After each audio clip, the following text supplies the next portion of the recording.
Ya Rasulallah. Les tribus que le prophète sallallahu alayhi wa sallam appelle à Dieu. Anta nurullahi fajran. D'après Az-Zuhri, parmi les tribus auxquelles l'islam fut présenté, l'ont cité les Beni Amir ibn Sa'sa'a, les Muharib ibn Khasafa, les Fazara, les Ghassan, les Murra, les Hanifa, les Sulaym, les Abs, les Beni Nasr, les Beni Bakka', les Kinda, les Kalb, les Beni Al-Harith ibn Ka'b, les Udhra et les gens de Hadramaout. Toutes ces tribus, cependant, s'obstinèrent à rejeter l'islam et à rester polythéistes. L'islam ne leur a pas été exposé à ces tribus mentionnées par Az-Zuhri une seule fois, mais au contraire de façon répétée depuis la 40e année de la mission prophétique, jusqu'à la saison du pèlerinage qui précéda l'émigration à Médine. L'on ne peut dire avec précision que l'envoyé de Dieu, sallallahu alayhi wa sallam, a exposé le message de l'islam à telle ou telle tribu au cours de telle ou telle année. Al-Mansour Fouri a cependant cité les noms de certaines tribus, en affirmant que l'islam leur avait été présenté lors de la 10e année de la mission prophétique, à l'occasion de la saison du pèlerinage. Ce qui suit décrit sommairement, d'après le récit d'Ibn Ishaq, les divers aspects de l'appel à l'islam accompli par le prophète sallallahu alayhi wa sallam chez ces tribus. Petit 1. Il visita un clan des Beni Kalb, connu sous le nom de Beni Abdullah.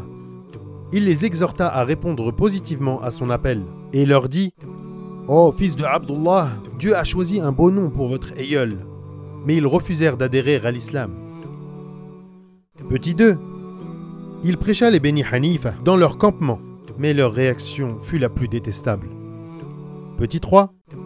Il s'adressa aux Beni Amir ibn Sa'sa'a dans leur campement, les appelant à abandonner l'idolâtrie et à se joindre à lui.